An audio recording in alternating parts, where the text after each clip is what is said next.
मम्मट विरचित काव्य प्रकाश के द्वितीयोल्लास में हम लोग वाचक शब्द के विषय में पढ़ रहे थे। वाचक शब्द का लक्षण करते हुए आचार्य मम्मट ने सूत्र दिया, साक्षात संकेतितम यो अर्थमभिधत्ते स वाचक। यानी वाचक शब्द वह होता है जो साक्षात संकेतित अर्थ को अभिधत्ते बताता है, अभिधा से कहता है, अभिधा से साक्षात संकेतित अर्थ का कथन करने वाला शब्द ही वाचक शब्द है। अब प्रश्न उठता है कि यह संकेत जो होता है यह किस में होता है, शक्तिग्रह किस में होता है। किसी शब्द का संकेत किस प्रकार के अर्थ में होता है या किसी शब्द का संकेत किस में होता है, जाति में होता है या व्यक्ति में होता है या जाति विशिष्ट व्यक्ति में होता है या व्यक्ति की जो अनेक प्रकार की उपाधियां हैं, गुण, क्रिया या दृच्छा वगैरह, उनमें होता है। तो किस में होता है संकेत ग्रह, यह एक महत्वपूर्ण प्रश्न है संकेत ग्रह से संबंध रखने वाला। और संकेत ग्रह या शक्ति ग्रह किस में होता है, इस प्रश्न का उत्तर विवेचकों ने अनेक प्रकार से देने का प्रयास किया है। इस प्रश्न का समाधान अनेक आचार्यों ने अपनी अपनी दृष्टि से किया है कि संकेत ग्रह किस में होता है। कोई जाति में संकेत ग्रह मानते हैं, कोई व्यक्ति में ही संकेत ग्रह मानते हैं, कोई जाति विशिष्ट व्यक्ति में ही संकेत ग्रह मानते हैं। नव्य जो नैयायिक हैं उनका मत अलग है, मीमांसकों का मत अलग है, न्याय वैशेषिक के जो आचार्य हैं उनका मत अलग है, वैयाकरणों का मत अलग है, बौद्धों का मत अलग है। तो सब लोगों का अलग अलग मत है इस विषय में कि किसी शब्द से किसका संकेत होता है, किसी शब्द से संकेत किसकी ओर होता है। तो आचार्य मम्मट ने यहाँ दो मतों का जिक्र किया है और सूत्र है संकेतितश्चतुर्भेदो जात्यादिर जातिरेव वा, कि भाई या तो संकेतित अर्थ जो है वह चार प्रकार का होता है। संकेतित अर्थ के चार भेद हैं। संकेतितः इसका अर्थ है संकेतित अर्थ, चतुर्भेद चार भेद वाला है। संकेतित अर्थ के चार प्रकार होते हैं, यानी संकेत जो है वह चार अर्थों में होता है। और वो चार अर्थ कौन, तो कहा जात्यादि, जाति इत्यादि, यानी जाति, गुण, क्रिया और यदृच्छा, ये चार अर्थ हैं जिनमें संकेत होता है, जिनमें किसी शब्द का संकेत रहता है। यानी किसी शब्द से इन चारों की ओर संकेत होता है। किसी शब्द का अर्थ या तो जाति होता है, या किसी शब्द का अर्थ व्यक्ति होता है, या किसी शब्द का अर्थ गलत बोल गया मैं, किसी शब्द का संकेत या तो जाति होता है, या किसी शब्द का संकेत गुण होता है या क्रिया होता है, या किसी शब्द का संकेत यदृच्छा शब्द होते हैं, द्रव्य शब्द होते हैं। वा, आगे मम्मट कह रहे हैं वा यानी अथवा, विकल्प दे रहे हैं कि अथवा जाति ही एव, जाति ही एव यानी जाति ही अर्थात केवल जाति, केवल जाति में संकेत होता है। आचार्य मम्मट ने दो मतों को प्रस्तुत करते हुए लिखा कि संकेत ग्रहण या शक्ति ग्रह या तो जाति इत्यादि चार में होता है अथवा केवल जाति में होता है। और फिर आगे इसको समझाते हुए मम्मट कह रहे हैं यद्यप्यर्थक क्रियाकारितया प्रवृत्ति निवृत्ति योग्या व्यक्तिरेव, कि यद्यपि अर्थक क्रियाकारी होने के कारण से, अर्थक क्रिया का निर्वाहक होने के कारण से, अर्थक क्रिया का अर्थ है प्रयोजनीय कार्य, प्रयोजनीय क्रिया, अर्थस्य क्रिया अर्थक क्रिया, अर्थस्य अर्थात प्रयोजनस्य, अर्थस्य क्रिया अर्थक क्रिया, और अर्थक क्रिया का कार्य होने के कारण से, यानी अर्थक क्रिया का निर्वाहक, अर्थ क्रिया को करने वाला, अर्थक क्रिया का संपादन करने वाला होने के कारण से प्रवृत्ति निवृत्ति योग्य व्यक्ति ही एव, प्रवृत्ति और निवृत्ति के योग्य तो व्यक्ति ही है, प्रवृत्ति और निवृत्ति के लायक व्यक्ति ही है, व्यक्ति ही अर्थक क्रियाकारी है, प्रयोजनीय कार्यों का निर्वाहक व्यक्ति ही है। किसी प्रयोजन कार्य की किसी प्रयोजनीय कार्य का निर्वाह जो है वह व्यक्ति से ही होता है, व्यक्ति में ही हमारी प्रवृत्ति होती है और व्यक्ति से ही हमारी निवृत्ति होती है, जाति से नहीं बल्कि व्यक्ति से ही। हम किसी व्यक्ति को ही, जब कोई कहता है गाय को दूह लो, तो उसका अर्थ वहाँ यह है गो व्यक्ति को दूह लो, जो इंडिविजुअल गाय है उसको दूहने की बात है। गाय को दूह लो का अर्थ यह नहीं होता है कि पूरी गाय जाति को दूह लो, पूरी गाय जाति का दोहन तो संभव ही नहीं है, इसलिए वहाँ वह अर्थ संभव नहीं है। जब कोई कहता है गाय को ले आओ, गाम आनय, तो वहाँ गो व्यक्ति को लाने की ही बात होती है। आशय व्यक्ति में ही है, अर्थ व्यक्ति में ही है। संकेत गो शब्द का वहाँ गो व्यक्ति में ही है, गाम आनय में। ऐसे ही जब कोई कहता है गाम नय, गाय को ले जाओ, तो वहाँ गो शब्द का संकेत गो व्यक्ति में ही है, क्योंकि पूरी गो जाति का न तो आनयन संभव है न नयन संभव है। पूरी गोत्व जाति को न तो कोई ला सकता है न कोई ले जा सकता है। प्रवृत्ति और निवृत्ति भी व्यक्ति से ही होती है। हम दूध के लिए गो व्यक्ति की ओर प्रवृत्त होते हैं, पूरी गो जाति जो सृष्टि में है उस गो जाति की तरफ प्रवृत्त नहीं होते हैं जब हमें दूध चाहिए। जब हमें दूध चाहिए होता है तो हम इस या उस गाय की ओर ही जाते हैं। और निवृत्ति भी व्यक्ति से ही होती है। जब गाय के श्रृंग आदि से हमें भय होता है कि सींग न मार दे, तो हमारी निवृत्ति जो होती है वो पूरी गाय जाति से नहीं होती बल्कि गो व्यक्ति से ही होती है। यही मम्मट का आशय है इस पंक्ति का कि यद्यपि अर्थक क्रियाकारी होने के कारण से प्रयोजनीय कार्यों का निर्वाहक, प्रयोजनीय कार्यों को संपन्न करने वाला होने के कारण से प्रवृत्ति और निवृत्ति के योग्य तो व्यक्ति ही है, इसलिए व्यक्ति में ही संकेत होना चाहिए, ये तात्पर्य है।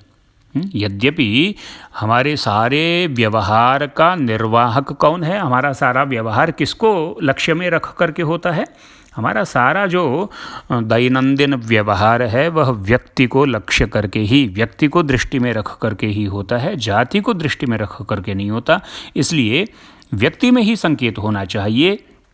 तथापि लेकिन फिर भी व्यक्ति में नहीं होता है संकेत। क्यों नहीं होता है व्यक्ति में संकेत? तो कह रहे हैं तथापि आनंत्याद व्यभिचाराच, आनंत्य और व्यभिचार के कारण, आनंत्य दोष और व्यभिचार दोष के कारण, आनंत्य और व्यभिचार ये दो दोषों का नाम है। समझाएंगे इनको कि आनंत्य दोष क्या होता है और व्यभिचार दोष क्या होता है। तो व्यक्तिरेव प्रवृत्ति निवृत्ति योग्य, हमारे व्यवहार का साधन जो है वो तो व्यक्ति ही है। फिर भी अनंत्य और व्यभिचार दोष के कारण, अनंतता दोष और व्यभिचार दोष के कारण तत्र संकेतः कर्तुम न युज्यते इति, तत्र मने वहाँ अर्थात उसमें, अर्थात व्यक्ति में संकेतः कर्तुम न युज्यते, संकेत किया नहीं जा सकता है। संकेत करना न युज्यते, उचित नहीं है, युक्ति युक्त नहीं है, संगत नहीं है, उचित नहीं है, ठीक नहीं है संकेत करना व्यक्ति में। और यदि व्यक्ति में संकेत कर लें तो ये दो दोष तो है ही हैं, इसके अतिरिक्त एक और दोष है क्या कि गौः शुक्लः चलो डित्थः इत्यादीनां विषय विभागो न प्राप्नोति इति च, कि ये विषय विभाग चार प्रकार का जो है यह नहीं संभव है, यह नहीं बन सकता है यदि व्यक्ति में संकेत मान लिया तो। गौः मने गाय, शुक्लः मने श्वेत, चलः मने चलता हुआ, और डित्थः मने डित्थ नाम वाला। यह चलता हुआ डित्थ नाम वाला गो पदार्थ है, यानी यह कोई गाय है, डित्थ इसका नाम है और यह चल रही है और यह शुक्ल वर्ण की है। इसमें शब्दों का विषय विभाग हम किया करते हैं ना, हम कहते हैं कि भाई गौ जो है यह तो जाति शब्द है, शुक्ल जो है यह वर्ण का वाचक शब्द है, अचल यह क्रिया शब्द है, और डित्थ यह यदृच्छा शब्द है। यदृच्छा शब्द माने अपनी मर्जी से और कोई नाम रख दिया हमने किसी का, उसको यदृच्छा कहते हैं। तो डित्थ इसका नाम है, तो ये नाम शब्द है, और चल जो है ये क्रिया है, और शुक्ल यह वर्ण है, और गौ यह जाति है। इस प्रकार यह जो चार प्रकार का शब्दों का विभाग किया गया है वैयाकरणों के द्वारा,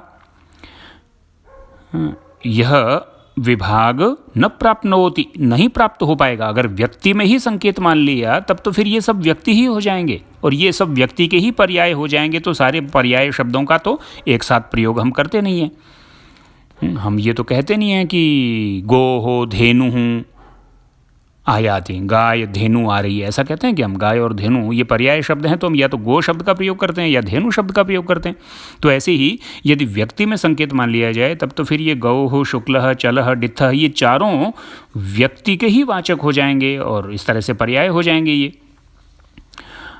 इसलिए इनका एक साथ प्रयोग ही नहीं हो पाएगा। तो फिर चार प्रकार के शब्द कैसे बनेंगे कि यह जाति शब्द है, यह क्रिया शब्द है, यह गुण शब्द है, शुक्लः वर्ण क्या है, गुण है ना, शुक्ल सफ़ेद, यह गुण। तो यह जाति शब्द है, यह गुण शब्द है, यह चल क्रिया शब्द है, यह डित्थ या दृच्छा शब्द है। इस प्रकार का विषय विभाग, विषय का विभाजन नहीं हो पाएगा, न प्राप्त होती इति च। इस कारण से तद उपाधावेव संकेतः, तद मन उसकी, तस्य उपाधौ एव, उपाधि में ही, तद उपाधावेव यानी तस्य उपाधौ एव, तस्य का अर्थ है उसकी, उसकी अर्थात व्यक्ति की। इसलिए व्यक्ति की उपाधौ एव, उपाधियों में ही, व्यक्ति की उपाधि में ही संकेतः, संकेत होता है। संकेत का ग्रहण जब होता है, शक्ति ग्रह जो होता है वह व्यक्ति में नहीं होता बल्कि व्यक्ति की उपाधि में ही होता है। व्यक्ति की उपाधि क्या होती है ये भी अभी समझेंगे। हाँ, तो वैसे तो व्यवहार हमारा व्यक्ति से ही संचालित होता है, व्यवहार का साधन, व्यवहार के योग्य व्यक्ति ही है, इसलिए व्यक्ति में ही संकेत होना चाहिए, संकेत ग्रह व्यक्ति में होना चाहिए। किंतु व्यक्ति में संकेत ग्रह मानने से आनंत्य दोष और व्यभिचार दोष, ये 2 दोष आ जाते हैं। और एक तीसरी बात ये है कि 4 प्रकार का जो विषय विभाजन शब्दों का है वह विषय विभाजन नहीं बन पाएगा अगर व्यक्ति में संकेत मानेंगे तो।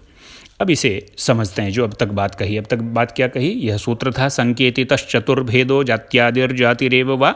और इस सूत्र के नीचे आचार्य मम्मट ने जो वृत्ति लिखी वह यह थी कि यद्यप्यर्थ क्रियाकारितया प्रवृत्ति निवृत्ति योग्या व्यक्तिरेव तथाप्यानन्त्याद् व्यभिचाराच्च तत्र संकेतः कर्तुं न युज्यते इति गौः शुक्लः चलो डित्थः इत्यादीनां विषय विभागो न प्राप्नोति इति च तदुपाधावेव संकेतः।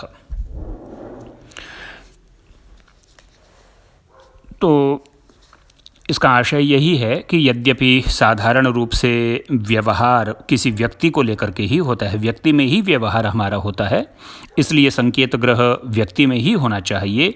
परंतु व्यक्ति में संकेत ग्रह मानने से 2 प्रकार के दोषों की संभावना रहती है। और वे 2 दोष कौन कौन से बताए आचार्य मम्मट ने, आनंत्य दोष तथा व्यभिचार दोष। जिस शब्द का जिस अर्थ में संकेत ग्रह होता है उस शब्द से उसी अर्थ की प्रतीति होती है, यह तो नियम है। और बिना संकेत ग्रह के अर्थ की प्रतीति नहीं होती है, यह नियम है। इसलिए यदि व्यक्ति में संकेत ग्रह माना जाएगा तो जिस व्यक्ति विशेष में संकेत ग्रह हुआ है उस शब्द से उस व्यक्ति विशेष की ही उपस्थिति होगी।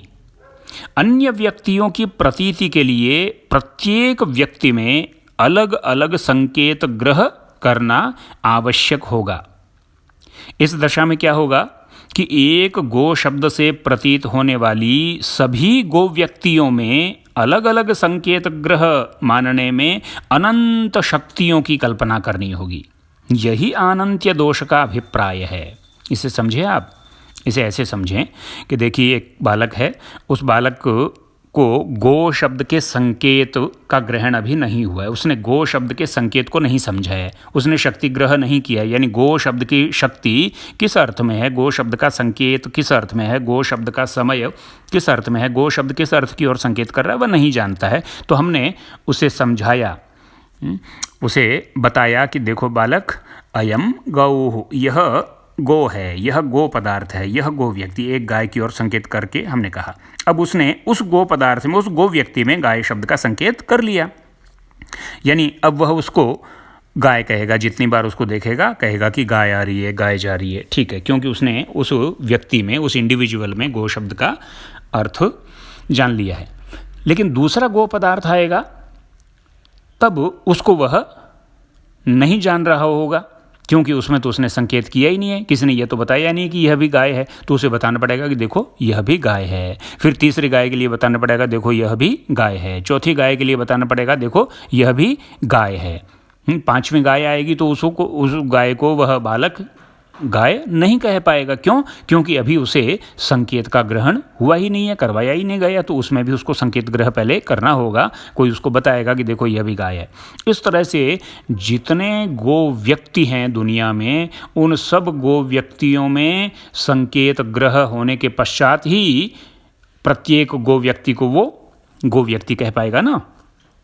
तो इस तरह से अब सब गो व्यक्तियों का संकेत ग्रह संभव है क्या? एक जीवन में तो सृष्टि की सारी गायों को एक स्थान पर इकट्ठा करना ही असंभव है वैसे, और यदि वह घूम घूम करके संकेत ग्रह करे, कोई उसके साथ जाए और दुनिया भर की गायों को दिखा भी दे और बता भी दे कि यह गाय है, यह गाय है, यह गाय है, यह गाय है, तो चलो मान लेते हैं कि सब गो व्यक्तियों में वह संकेत ग्रह कर लेगा, लेकिन दूसरे पशु बच गए। उन पशुओं में कौन करवाएगा? हाथी हैं, घोड़े हैं, बकरी है, भेड़ है, पक्षी हैं, चींटी है, अनंत जीव हैं। उन अनंत जीवों का संकेत ग्रह कैसे वह बालक कर पाएगा?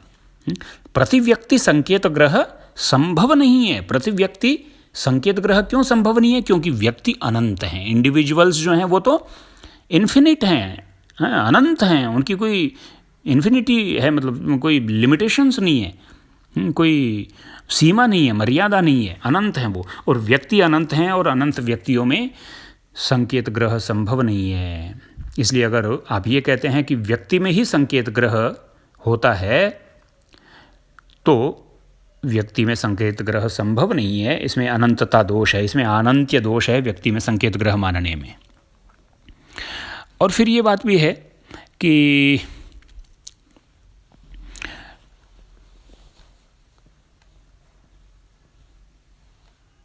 एक काल में किसी तरह से हम सब व्यक्तियों का संकेत ग्रह कर भी लें, तो भूतकाल और भविष्यकाल के जो व्यक्ति हैं वो तो हमारे सामने उपस्थित किसी भी तरह से हो ही नहीं सकते हैं।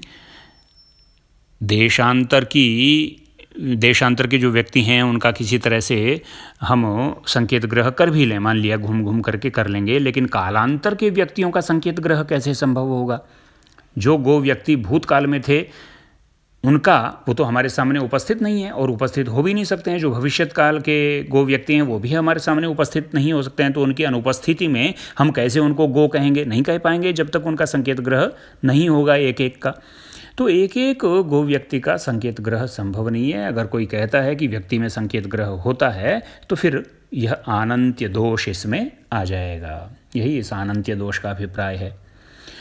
और इस अनंत्य दोष अर्थात अनंत शक्तियों की कल्पना के दोष से बचने के लिए यदि यह कहा जाए कि अन्य सब व्यक्तियों में अलग अलग शक्ति ग्रह की आवश्यकता नहीं है, 2-4 व्यक्तियों में व्यवहार से संकेत ग्रह हो जाता है, बालक को यह बता दिया जाएगा कि देखो यह गाय है और यह भी गाय है और यह भी गाय है, शेष व्यक्तियों का बोध बिना संकेत ग्रह के ही होता रहता है, ऐसा यदि मान लिया जाए तब फिर इसमें व्यभिचार दोष हो जाएगा। अब ये व्यभिचार दोष क्या होता है? तो व्यभिचार शब्द का अर्थ है नियम का उल्लंघन। संकेत की सहायता से ही शब्द अर्थ की प्रतीति करवाता है, यह नियम है ना। नियम यह है यहाँ कि बिना संकेत की सहायता से कोई शब्द अर्थ की प्रतीति नहीं करवा सकता है। नियम की संकेत की सहायता से ही, संकेत सहाय एव शब्द अर्थम प्रतिपादयति, ऐसा आया था ना पीछे।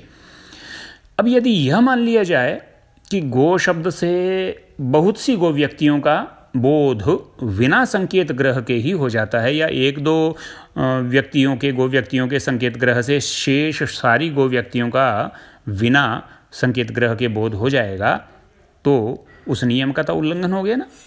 नियम यह था कि बिना संकेत ग्रह के किसी व्यक्ति का बोध नहीं हो सकता है। व्यक्ति में संकेत ग्रह मानेंगे अगर, तो नियम यह है कि व्यक्ति जितने हैं उतने व्यक्तियों में संकेत ग्रह मानना पड़ेगा। लेकिन सब व्यक्तियों में तो संकेत ग्रह संभव नहीं है। इसलिए यदि कोई ये कहे कि सब व्यक्तियों में संकेत ग्रह मानने की आवश्यकता नहीं है, कुछ व्यक्तियों में संकेत ग्रह होने से शेष सारी व्यक्तियों का संकेत ग्रह स्वतः ही हो जाएगा, बिना संकेत किए ही, बिना संकेत जाने ही उनका अर्थबोध हो जाएगा, ऐसे यदि कोई माने तो यह नियम का उल्लंघन हो जाएगा। क्योंकि नियम यह है कि बिना संकेत ग्रह के कोई शब्द अर्थ का बोध करवा ही नहीं सकता है, तो ये व्यभिचार दोष हो जाएगा। यदि 2-4 व्यक्तियों में संकेत ग्रह मान के शेष व्यक्तियों का बोध बिना संकेत ग्रह माने तो यह व्यभिचार हो जाएगा, यह व्यभिचार दोष आ जाएगा। इस प्रकार व्यक्ति में संकेत ग्रह मानने में या तो अनंत्य दोष हो जाता है, और उस अनंत्य दोष से बचने का प्रयत्न करें तो व्यभिचार दोष हो जाता है। अतः व्यक्ति में संकेत ग्रह मानना संभव नहीं है। और इन दो दोषों के अतिरिक्त एक तीसरी बात और है कि महाभाष्यकार पतंजलि ने एक पंक्ति लिखी है अपने महाभाष्य में, व्याकरण महाभाष्य में, कि चतुष्टयी च शब्दानां प्रवृत्ति जाति शब्दाः गुण शब्दाः क्रिया शब्दाः यदृच्छा शब्दाः चतुर्थाः। ऐसा लिख करके और उन्होंने शब्दों का 4 प्रकार का विभाजन किया है कि जाति शब्द, गुण शब्द, क्रिया शब्द और यदृच्छा शब्द, इस प्रकार 4 प्रकार के शब्द हुआ करते हैं। शब्दों का यह 4 प्रकार का विभाग है, विषय विभाजन है। अब व्यक्ति में शक्ति मानने पर यह चारों प्रकार का शब्द विभाग भी बन नहीं सकता है, क्योंकि जब व्यक्ति में संकेत ग्रह मान लिया जाएगा तो गौः, शुक्लः, चलः, डित्थः आदि चारों शब्दों से व्यक्ति का ही बोध होगा। ऐसा नहीं है कि गौ शब्द फिर केवल जाति का बोध करवाएगा, या शुक्ल शब्द केवल गुण का बोध करवाएगा, और चल केवल क्रिया का बोध करवाएगा, और डित्थ शब्द यदृच्छा का बोध करवाएगा। ऐसा नहीं है। वहाँ तो फिर अगर व्यक्ति में संकेत ग्रह मानेंगे तो ये चारों शब्द व्यक्ति का ही बोध करवाएंगे। इसलिए गौ शब्द जातिवाचक है, शुक्ल पद गुणवाचक है, चल पद क्रियावाचक है, और डित्थ पद उस व्यक्ति का नाम होने से यदृच्छा शब्द है। इस प्रकार का विभाग बन नहीं पाएगा। अतएव व्यक्ति में शक्ति न मानकर व्यक्ति के उपाधिभूत जाति, गुण, क्रिया और यदृच्छा रूप धर्मों में ही संकेत ग्रह मानना उचित है। यह सिद्धांत स्थिर होता है, सुनिश्चित होता है।